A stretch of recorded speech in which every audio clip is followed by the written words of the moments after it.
Authors Over 50, Writing in Life's Sweetest Third. Authors Over 50's weekly podcast celebrates writers and their journeys to publication. Writing after 50 is a whole story on its own, so let's skip to life's sweetest third and talk with authors about their journey from pen to publish. Welcome, I'm Julia Daly, your host, and I invite you to listen to interviews with writers who've achieved their goal of publishing a book just later in life. We've seen award lists for under 30 or under 40, but I've yet to see lists for those who've achieved a significant milestone of their own, launching a new career and publishing their first book after the age of 50. We will hear about these authors' inspirations, struggles, strategies, and the smell of that first book. These writers' journeys inspire me because I'm one of them. My guest today began her career as a first responder with the fire service in the mid-'80s. She recognized early on that to succeed as both a firefighter and a woman in a mostly male workplace would require perseverance, grit, and the ability to command respect. Over her 3-decade career, she pushed herself to tackle new challenges and rise into leadership positions. She became an EMT and then a paramedic, while also earning a degree in fire science. When she finally achieved the rank of captain, she was the only woman at the induction ceremony. Now retired, she loves speaking to people about her experiences as a first responder and as a woman in a male-dominated industry. She lives with her husband, Mark, and her German Shepherd, Chewie, in Florida. Welcome to Authors Over 50, Cindie Schooner-Ball. Thank you. Thank you. Thank you for having me. Cindie, our opening question on Authors Over 50 is always, what took you so long to write your first book? Well, the simple answer would be work and life and all of those things that just seem to get in the way. I had been working. I had thought I wanted to write a book about 5 years before I retired. I always wanted to write, but I had written things as a little child. I've been an avid reader since 4. And so I would write poems and things. But when I started thinking about this book, Sister in a Brotherhood, I just started, writing down stories. And I thought, okay, this is how it's going to work. I'm going to have this published by the time I retire. I'm going to have, or maybe even a couple of years before. And long story short, it didn't work out that way. What I thought was a manuscript was in essence a lot of stories and things that, as you know, once you get with an editor and a good editor pushes you and just really opens your mind into how to parlay these stories into a respectable book. It took me a while. It took a while to find an editor. It took a while. It took a year to work with an editor and then have it turned over to the other process with other editors, proofreaders, things like that. So that's what took me so long. I'm interested in what drew you to the fire service world in the first place, especially knowing that it was so male-oriented. Well, I think I always say the fire service found me. I had a job of the week club. I did traditional female jobs. I actually, my prior boyfriend, I was very young. I was 17 when we met, started living together. I actually helped him go through fire school. And at that point, I was just working a lot of different jobs, and none of them just gave me a fulfilling. They weren't fulfilling. They were jobs. They kept me from living under a bridge, and of course, paying my rent. They weren't fulfilling. They didn't really matter to me. I had been a bank teller in high school. So I had all the traditional jobs and then grew up in the restaurant business and got into modeling in South Florida in my 20s. And then my boyfriend and I put him through fire school. I loved to work out. I started running and working out when I was 22. And by the process of going to the firehouse, thinking I was, just wanted to look cute and talk to the firefighters and see my boyfriend for dinner, I just happened to express just my problem for my future at the table with the chief, saying, I just don't know. At that point, I was in my mid 20s, maybe later 20s. And he, knowing me, and he said, you should become a firefighter. And I said, you're crazy. There's no way. And he kept saying, listen, it's an up and coming field for women. You are fit. You have an even temperament, good personality. You're stronger than a lot of the guys here. We will help you. And so I just remember looking down the table because, the typical firehouse table, like a big, long table, and everybody's on each side. And I'm waiting on, the laughs and the like, oh, we're just kidding. They weren't. They said, listen, you would be great. We will help you. And at that point, I said, yeah, okay, thanks. Thank you, but no, thank you. And, I never looked back. I knew from day one of that fire academy that this was going to be my dream. And I never looked back, and it became a dream for me. And I love the fire service. I'm still very passionate about it. And I hope to inspire young women to follow my lead. Well, that's so exciting. And I love that you're still passionate about it. You must have been so encouraged to be able to be in any career that you want, because when I was growing up, women could be nurses or teachers, and I couldn't stand the sight of blood, so I chose education. There you go. Well, it was, like I said, a different time. I did go through fire academy, got my state certification that allowed me to test. And I tested with different departments for a year. And it took me a year to get hired. And each department at the time was separate. So you'd do a physical agility, and then you'd do a written exam and a psychological exam. And you had all these tests. And according to how well you scored, you were put on a list for departments that were hiring. And I think the list was good for about 6 months at the time.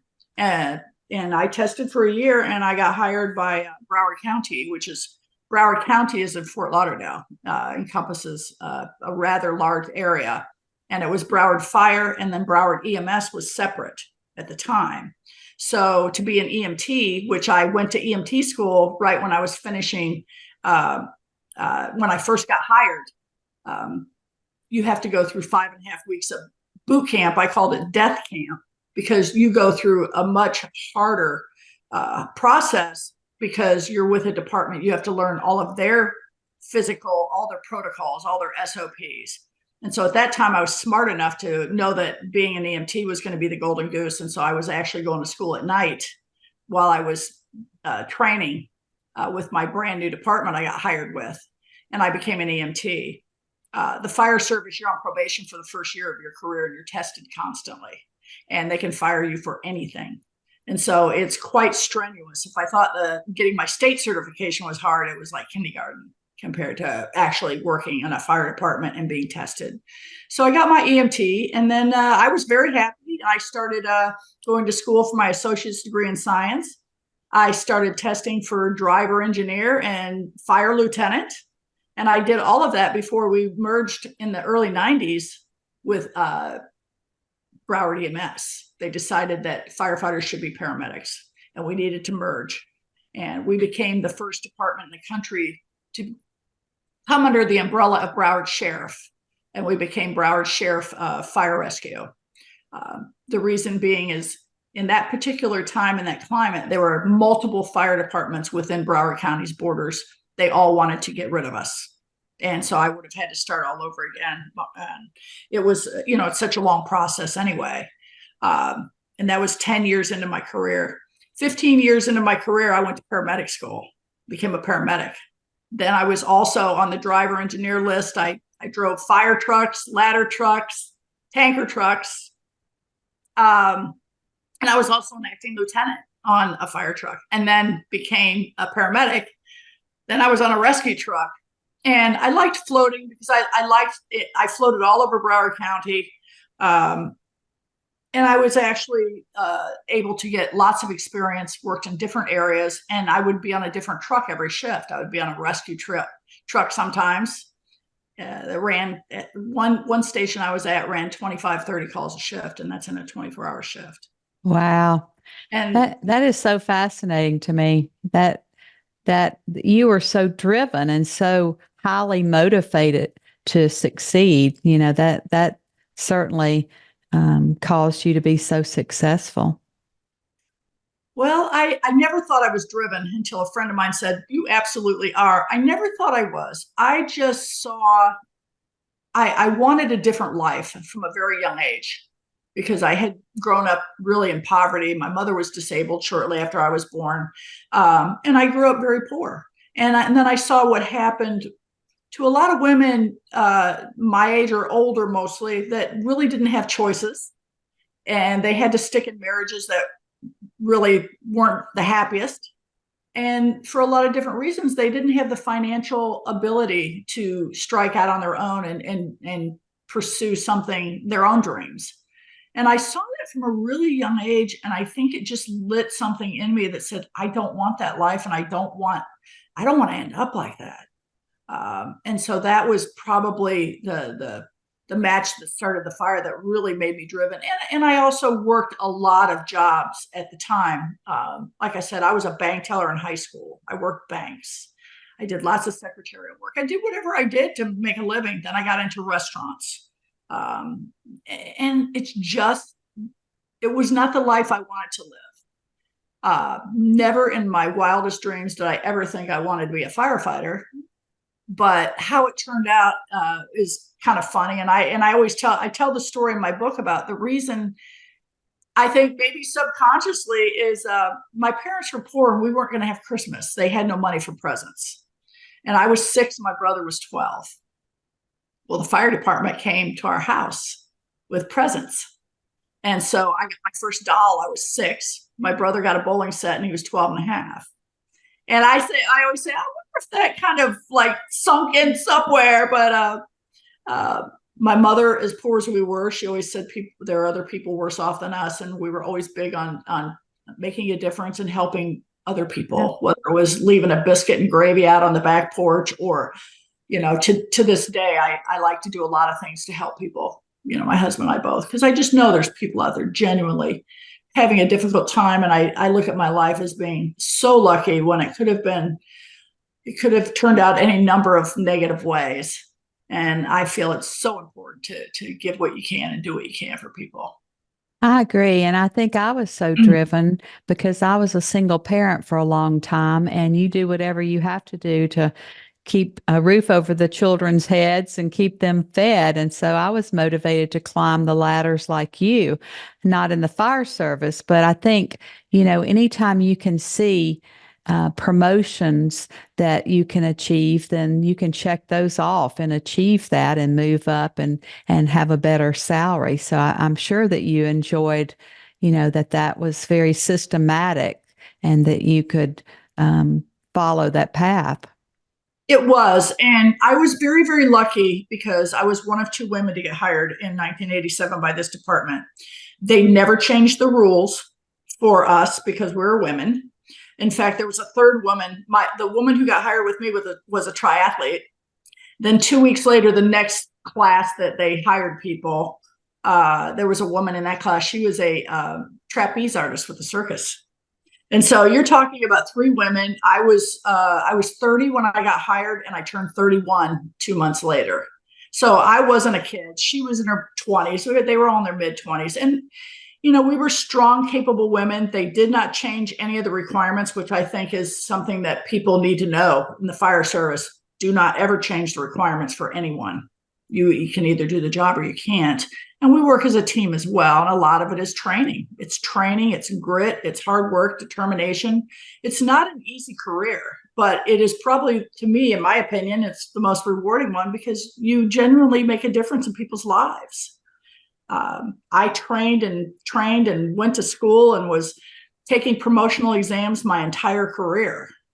And that's just the way I wanted to move up the ladder because, like any job, you work with people and you see the good qualities in people that you've worked with and you see the bad qualities and you try to pick the ones you aspire to be like, as particularly as an officer. And, I'm an officer on a fire truck. And then as a captain, I'm running the house. I'm in charge of the house and all of the units and the people that are within that house.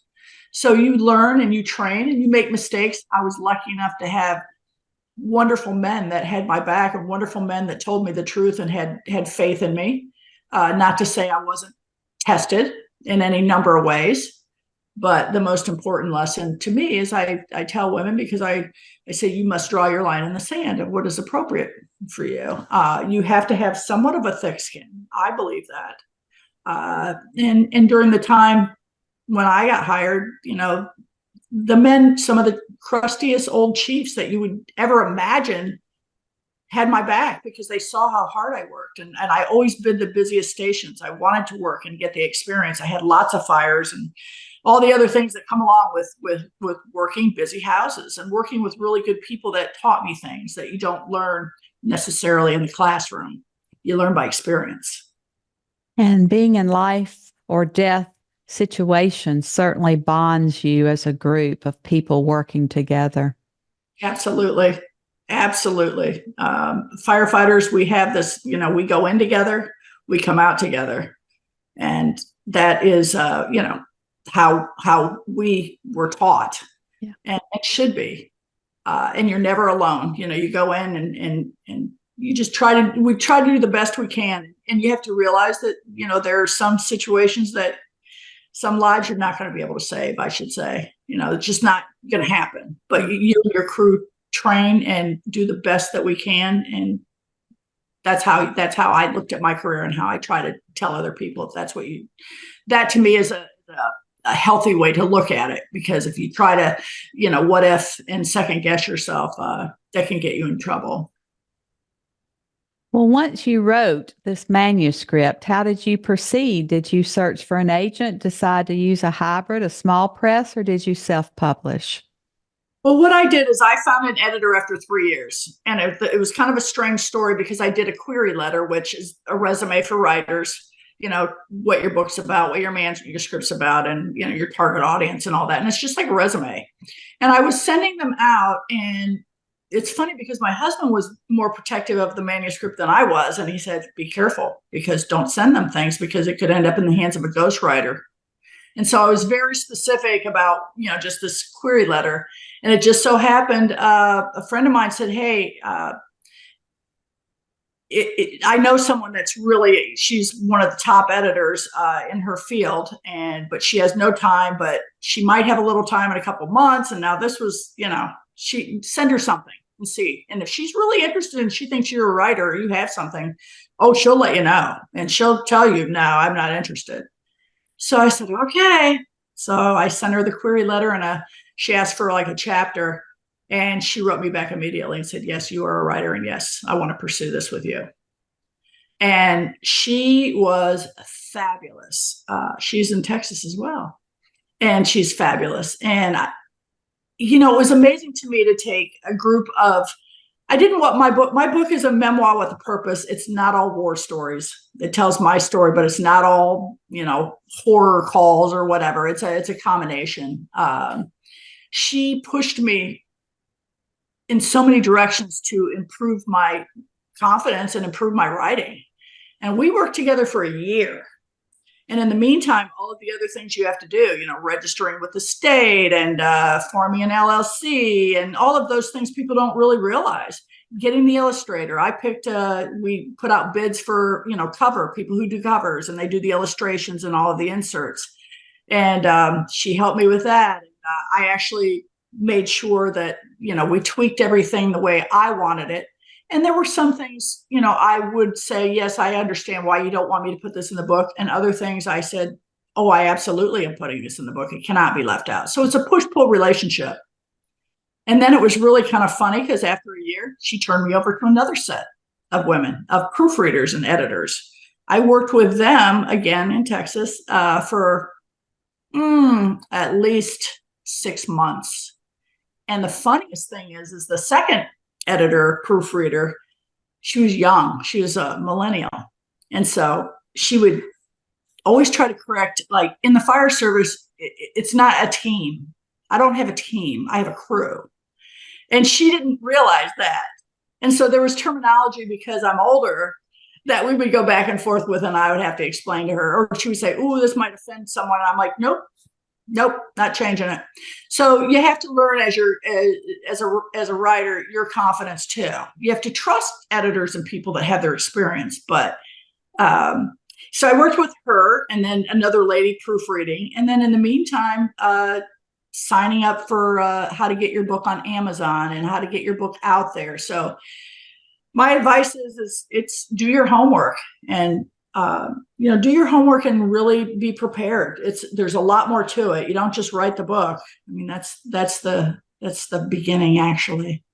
And making sure your verbiage is right, and making sure you have an attractive cover, and just you have to make it interesting, and you want to draw the reader in. Well, and also we writers like to write. We don't necessarily like to promote ourselves. So I'm always curious to know, have you found any publicity to promote this book, something that's worked, or maybe something you tried that didn't work?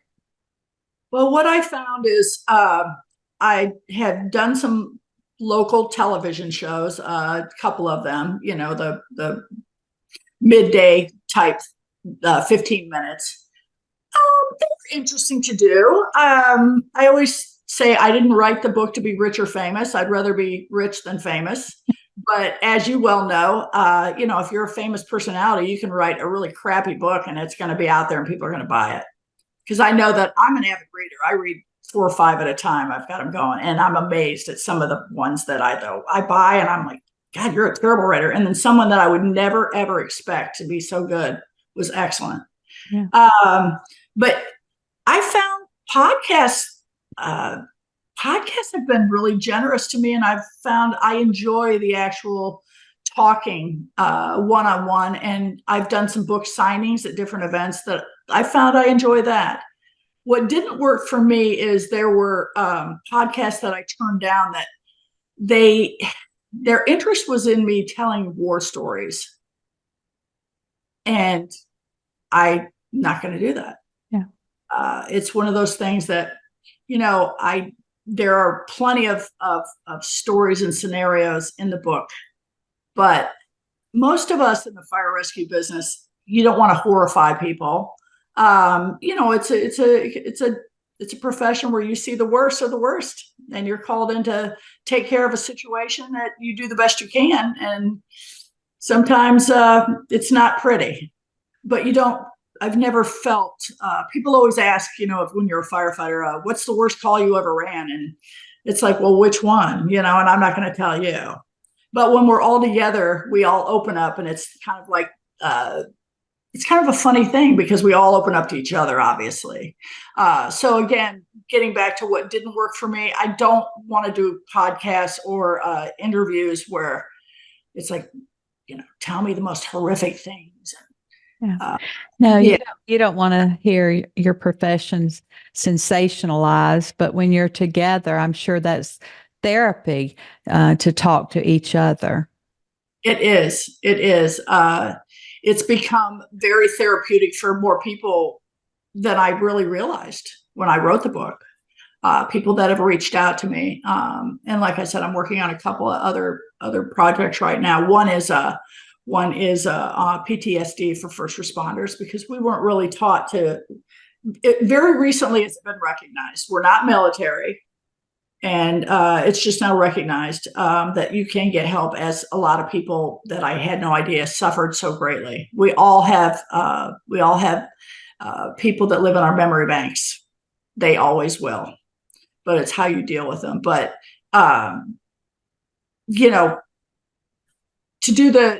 to just accentuate just on the bad is not what I wanted to do. I sincerely wrote it because I love to write, and I actually rediscovered my passion for writing while I was getting my degree in fire science, doing English composition. You had to write like 20,000 words, and it was effortless to me. And everything I wrote, just I got an A, and I was not that person in school that ever got A's. So it kind of opened up my world, and then people would say, wow. And so that kind of reignited my passion. And since I retired, I needed something else. retirement's a wonderful thing, but for me, I went through a lot of depression and a lot of angst about what else can I do with my life, and very hard after that profession to find something that's as fulfilling. And I found that writing and hopefully inspiring other people, young women particularly, if you're interested in this profession or any male dominated profession, maybe you'll be interested in reading my book.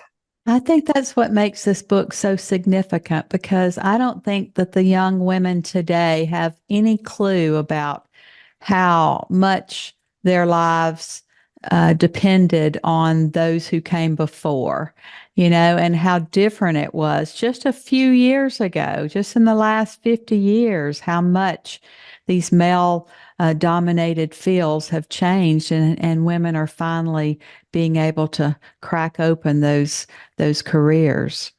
Oh yes, yes. I write about that story about that at the end of my book about as a captain running a car accident with a car fire same time, and it was in a busy intersection and it's near a senior citizen living facility, and there happened to be three elderly ladies sitting on one of the benches waiting on the bus, or they were just sitting there, and their eyes were as big as saucers watching me the whole time.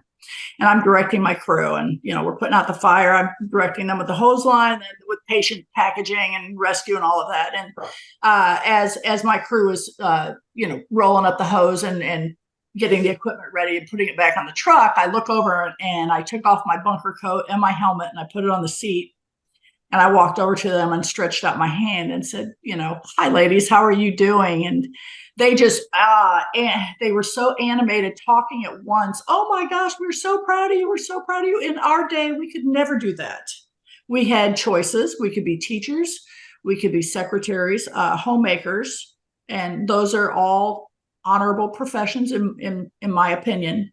But they said we wanted to be firefighters or we wanted to be police officers, and we would never allowed in our day. Yeah. And so to me, that warmed my heart, and it was such a compliment, and I wanted to do them proud. As I talk to young women today, and their concerns and problems they're having today on the job, the ones that are on the job currently. And I just I hope to inspire them, but also make them aware of their strengths and not let somebody's silly perception of what they think a woman should be doing cloud their ambition to do what is best for them. And that's my purpose in this book. Well, why don't we hear a little bit from the book? Tell us about the passage you've brought to share today, and then read so we can hear your tone and voice. Okay, well, what I'm going to read is the beginning. It's the prologue, and I name it "The End of the Beginning, Part 1. And I'm going to read that because the way I wrote my book is from the retirement ceremony, looking backwards. I pulled a crumpled wad of Kleenex out of my jacket pocket and dabbed the sweat beads on my face ever so lightly, trying not to ruin my makeup. After all, this was my moment, my retirement ceremony, almost 30 years in the making. Prior to joining the fire service, I'd been a card-carrying member of the Job of the Week Club, with my longest gigs lasting perhaps a year at most. Back then, I never dreamed I'd find a career that would drive me for nearly 3 full decades, 28 years to be exact, and I requested the ceremony be held on the anniversary of the day that I began my illustrious career, June 8th, 1987. That in itself was a testament to my love of the fire service. In all my years on duty, I wore only lip gloss and eyebrow mascara, so it seemed funny that I was primped and polished for an event that would last maybe an hour, closing the most epic chapter of my life. I looked in the mirror one last time, first scanning the reflection of the station bathroom behind me and noting yet again it was in dire need of TLC, including a paint color other than pasty oatmeal and some modern pictures to replace the cheap flower prints in giant plastic purple frames. They were undoubtedly scavenged from a firefighter's house when they should have been thrown in the trash years ago. Bathroom looked the same for the last 20 years, for Christ's sakes, even though it was located in one of our nicer, newer stations. It was long overdue for an HGTV-style makeover. But enough of that. I focused on my reflection and smiled back at the image in the mirror. I worked extremely hard at staying slim, strong, and confident. Oh, I indulged in delicious food and drink on my off days, and like everybody else, I tried every diet known to man to keep the weight off. But I had an advantage. I loved to exercise. My body was muscular from years of running. Running kept me sane, along with jumping rope. I put my headphones on, tuned out the world, and get into my own thoughts. I studied my reflection. I felt proud that all my hard work had continued to pay off, and my dress uniform still fit perfectly. The dark blue polyester ensemble looked good, with the patent leather shoes and the belt shining in the mirror, and the crisp white shirt under a fitted jacket displaying my gold captain's badge. My 25 years of service pin, they came in increments of 5 years, and other various Attagirl pins that I'd been awarded over the years. My thick blonde hair was French braided and heavily sprayed, tucked up and held in place with a large barrette so it would stay put underneath my dress hat, similar to the way that I'd worn it to accommodate my helmet in all those years on duty. With one last nod at my reflection, I turned around to exit the sterile, outdated bathroom one last time as a civil servant. What a ride this has been. My ceremony was held at Rescue Station 67 in Weston, Florida, where I'd worked for the last 6 months of my career. I'd been offered the bid on a rescue truck, which meant a small pay increase, and the station housed an additional rescue and one engine. These last several months weren't my first time working at the station on the edge of the Everglades. I'd floated into this station many times before as a tailboard firefighter, an upgrade driver engineer, a lieutenant, and finally as a captain. There were 3 other stations that covered the west side of Broward County, including 2 others in Weston and a newer one in the Everglades. I had worked at all of them. They were somewhat modern, with 3 large bays each and gym equipment, including elliptical stationary bikes and good old-fashioned weights. Wasn't fancy, but it was effective. And working out with my crew remains a fond memory for me. We'd get dinner started and blast music in the bay while we worked to stay physically and mentally fit. We wore our assorted workout clothes, of course, but if a call came in during gym time, we'd grab our pants, kick off our sneakers, get dressed, and respond quickly.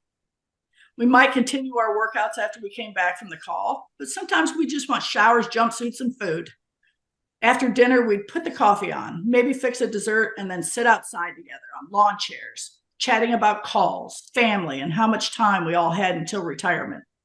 Sometimes a chief would join us. And either way, time was priceless. I felt lucky to be part of this special family. The captain I was replacing had retired early fighting cancer, and she was both my mentor and my friend. I had spoken to her many times about the station dynamics, and although I knew I could never replace her, I vowed to do my best to run the station efficiently.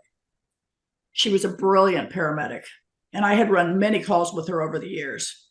But the one that really cemented our friendship and my respect for her was the one she wasn't even on. I was a fire lieutenant on an engine at the time, and she and her partner had just stopped in to say hello when the call came in to respond to a gas leak. We had just finished dinner. We left the station, all the plates still on the table. The kitchen was a mess. Call lasted for hours, and we were exhausted. But we weren't done yet. We have to get all of our equipment cleaned and put back in service before we could even think about cleaning up the kitchen. So imagine our surprise when we returned to the station. The dinner table was cleared off, the dishes were clean, and the kitchen was spotless. We couldn't believe it. Nobody ever did this kind of thing. Yet she had taken her time while on duty, and instead of resting at her station, she and her partner decided to help us out. It was a welcome gift. And when I tried to thank her, she just smiled and said it was the right thing to do. I never forgot that act of kindness. The bay looked different today, all dressed up for the ceremony, than it had on all those afternoons and evenings I recalled so fondly. All the trucks and the workout equipment had been moved out to make space for the ceremony, and the beautiful red fire trucks had been lined up and parked outside of the bay window, washed and waxed just for this special occasion. Both on-duty and off-duty personnel and friends and family were gathering to see the pomp and circumstance, and the honor guard regiment was lined up outside. They looked resplendent as they stood ramrod straight in their dress uniforms next to the Black Pearl Pipes and Drums band, waiting to escort me inside. I was soaking it up, taking in every moment and creating permanent mental photographs I could reflect on in the future to recall that beautiful ceremony. There was a podium set up for speeches, and a table next to it displayed old photographs of me, along with a triangular wooden case holding a United States flag that had flown over my station for 3 days. My name, rank, and dates of hire and retirement were etched into the case. It was beautiful, but my most prized possession sat next to it, my cherished helmet, which had protected me for many years, looking suitably warm. The display was rounded out with a new gold captain's badge that had been placed inside of a wallet next to my new picture ID that said retired. My various badges were also lined up side by side, starting with my beloved first badge engraved with the number 99. I was hired along with 10 other people, and even still, the department was supposed to fail. The many cities of Broward had wanted their own individual departments, although they didn't have the means to fund them, and they were fighting viciously against operating a singular department for the whole county. The outlook was grim. So the Broward Fire Chief handed us each our precious first badges without any fanfare. Congratulations. But I don't know how long you guys are going to have this job. None of us cared. We were hungry. We were aware of the politics, but we were motivated. We were too motivated to care. It turns out the chief and the rest of the higher-ups had underestimated the tenacity of the little red-headed stepchild department, of which I was now a proud member. We fought tooth and nail to keep it going. We continued until the county sheriff, Ken Jennings, brought both fire and EMS under his jurisdiction, and a few of the other smaller departments opted to merge with us to save themselves. We became the first fire department in the county to merge with law enforcement and other departments. And once that was complete, we were an incredibly powerful fire rescue organization. What a way to start. I would always cherish that very first badge as a symbol of all the hardship I had overcome to get where I was, and of the struggles our department overcame to even remain in service. And the fact that I was starting out my career wearing number 99, just like the fierce female secret agent in the 1960s TV show Get Smart, seemed particularly auspicious. Agent 99 was a pioneer in her own right, and to share her number felt like destiny. Where have all the years gone, I thought, while waiting for my ceremony to begin. That green firefighter, a trailblazer, just like Agent 99, once so optimistic and fearless, was now much older and wiser, having experienced both the very best and the very worst of human nature. And now I was looking at freedom. It remained to be seen how I would navigate my unknown but well-earned future. All I knew on the day of my retirement ceremony was that if asked to do it all over again, I would without hesitation. I looked at those badges, so many memories, good and bad, funny and tragic, came flooding back. And I felt the ghosts of past, of people who lived and others who died, regardless of how hard my crew and I tried to save them. I tried not to focus on the table or the memories it inspired too much because it wasn't time for tears yet. Instead, I looked up, swallowing the lump in my throat. Mom, Dad, and Big Brother, I hope you're proud of who I've become, I whispered softly, listening as the morning breeze carried my words to their heavenly ears until the band's off-key practice run jolted me back to the present. Captain, we will begin the ceremony in just a few minutes, said the chief. Are you ready? Yes, Chief, I am. The tall man in front of me, a former Marine, was resplendent in bugles and ribbons. I had requested that he accompany me at the ceremony. He had been on the job almost as long as me, and I had fond memories of working calls, both good and bad, with him, long before he became a chief. We shared some history, and he had been a class act. Attention! The honor guard's call was the cue. No turning back now. All uniformed personnel lined up, and the ceremony began. A flurry of emotions threatened my calm demeanor. I looked out into the bay at the rows of men and women looking polished and professional in their Class A uniforms. Some were already sweating profusely in the still, humid morning air, and I couldn't blame them. There's nothing quite like polyester in the hot Florida climate. I only hoped and prayed that nobody dropped from heat exhaustion, though if they did, they were in the right place. I grabbed the arm of the chief, who was ready to escort me into the bay, accompanied by the Black Pearl band, pipes and drums band, and the honor guard, and led me directly up to the podium to stand beside him. He smiled at me and whispered, "You've earned this. Enjoy the moment." The first order of the ceremony was for me to inspect my crew one last time. I walked over to them, smiling, then hugged some and shook hands with others, thanking all of them for wishing me well. It was a poignant moment as I thought back all the time running calls with them, trying not to be too much of a ball buster. When I was their captain, I felt guilty about not eating with them all of the time, which had been mandatory when I got hired. You eat with the family was the creed of most firehouses back then, and it should still be that way for the most part. But in the age of paperwork, station problems, internet training, community events, running calls, they got harder and harder. That rule was harder and harder to follow. And being the captain of the station required some separation from the crews too. They needed to be able to let their hair down among themselves. And frankly, I needed some space in my own private bunk room office to get things done before the 8 o'clock shift change each morning. Firefighters are a different breed. Most of us are proud, loyal men and women who have thick skins and lion hearts. We're fierce, calm, and willing to do what is necessary, putting our own comforts last for the good of the citizens we serve. We show up on your worst day, during your worst crisis, and we do our best to create a positive outcome. You must be tough to do this work. Hell, our dinner conversations would make many people run for the hills. But there's something to be said for a crew that can take a bite out of their juicy sandwiches while discussing the bloody scene of a suicide, car wreck, domestic violence call, or any other tragedy we just returned from, or who can ask somebody to pass the potatoes or meat between descriptions of brains, body parts, and all manner of body fluids. On occasion, we review photos we'd taken during a call over dinner, asking what was done or not done, and critiquing our performance among ourselves. It was our personal way to vent to each other in the private confines of our family table, releasing our emotions in an effort to prevent those images from imprinting permanently on our memories and our souls.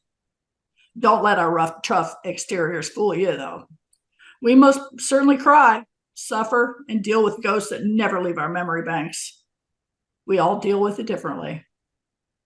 Some pick up excessive bad habits while others leave the profession altogether. As for me, I made room for those images in the library of my memories. I learned a long time ago that you cannot save everyone, even if you're a firefighter. We are not God or whatever higher power you do or do not believe in. But as long as we give everything we have to save those we can learn to accept that we cannot control the order of life. My EMT instructor gave the class 3 rules on our very first day. Number 1, you must have empathy, not sympathy. Number 2, their crisis is not your crisis. And number 3, stress is what you create for yourself. I try to live by those rules every day, and I've added one more that I learned in the fire academy. Be aware, because if the rescuer goes down, who will inspect the rescuer? Inspection complete, I told the chief, walking back to meet him behind the podium. The speeches and accolades that followed were, to be honest, a mixed bag. Some were genuine and truly touching, while others were generic speeches from people, including the mayor, whom I didn't know personally, but that was okay. As they spoke, I looked into the crowd smiling as I recognized and acknowledged the people who really had made a positive impact on my career, had my back, and helped me overcome my insecurities. These people had also told me the unvarnished truth, reading me the riot act when I screwed up and deserved to hear it. Looking out into the crowd, I swear I could see their faces in the shadows of the background of the bay. Some of the people I had run calls on with various crews all over the area were staring back at me, and I knew they would remain with me for life. As I surveyed my friends, my colleagues, I couldn't help notice how great the retired guys looked. They wore shorts, Hawaiian shirts, and deck shoes or flip-flops, some sporting gray beards and long hair that flew in the face of the strict grooming requirements they'd had to follow throughout their careers. Most of them looked at least 10 years younger now that they were no longer stressing about calls, enduring sleepless nights, training in the hellacious Florida summers, or putting up with the idiots who managed to climb the career ladder faster than they ever did, despite the utter lack of common sense. There are two sayings among the old timers. Common sense isn't common anymore, and your people can make you or break you. I never forgot those crucial pieces of advice. I had been a bit envious of those carefree retirees for a while, but when the time came for me to step up to the podium to say a few words, the finality of this day, this moment, the end of a structured life I'd known for the past 28 years started to sink in, and it hit me hard. No crying in the firehouse.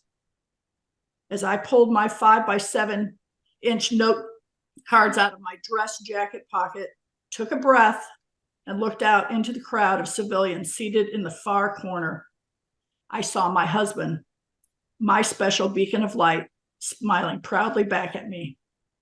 A calmness suddenly took over my emotions, and I knew that everything was going to be all right.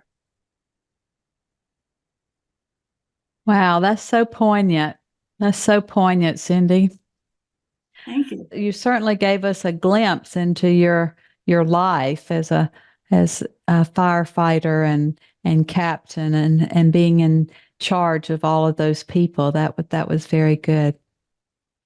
Thank you. Thank you. Like I said, I've always loved to write, and I'm a very descriptive writer. And I've always, when I used to have to write reports for fires or patients, you had to describe in your report, and people would read those reports and say, I could see exactly who that person was. I could see what they wore. I could see their body type. You're very descriptive. And that's how I personally like to write. Yeah. Well, so you accomplished that very well. Thank you very much. Well, this has been a great visit today. And as always on Authors Over 50, our last interview question is, our writers over 50 are quite unique. Do you have advice for writers 50 and above? I do. I believe that with your experience, life gets in the way before 50, and still 50 years old is young because most people are still working, but maybe your children are raised and your life is becoming maybe a little bit easier. And if you're lucky enough to be retired, even more so. I encourage people to do it. And I was told once that everybody has at least one book in them. And I believe that's true. Being able to break it down into small portions so you're not overwhelmed. It's quite overwhelming when someone says to you, oh, you better write a book. If you're going to write a book, it has to be so many words. It has to be so many paragraphs. It has to be so many chapters and all of these things. And it's overwhelming. But like anything else, if you break it down, write your thoughts down. Some people like to write, longhand first. I did that initially. But then I found out this book I typed in a little tiny Kindle keyboard sitting on the beach. And it was a little tiny thing. And I'll never forget, just, I had gone through some problems, and I was looking at retirement, and I had just lost my second German Shepherd to the disease process. And I was just really feeling like, what am I going to do? Retirement's coming up. What am I going to do with my life? And I sat and I wrote that book. And then there's something about being a writer, and particularly, again, older writers, you have experience. And once you get into whatever it is you're writing, you will find it'll hook you, and you'll find yourself thinking about it, whether it's fiction or a memoir like mine. And just don't be hard on yourself. Don't think that the thing that you start out writing is going to be what it's going to end up to be. So have faith and go for it. You're never too old. Well, I think that's wise advice today, and we appreciate your being here with us. You've led a fascinating life, and you've written such a wonderful book to be able to inspire women in many different careers, not just fire service, but many different careers. And so we appreciate that, and we thank you for your many years of service. And now we're excited to count you among our authors over 50. Thank you so much, and happy holidays to you.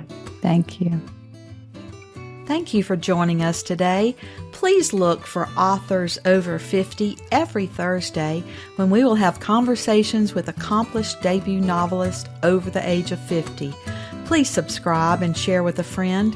And check out my own publication journey after 50 at www.juliadaily, that's D-A-I-L-Y, like dailynewspaper.com.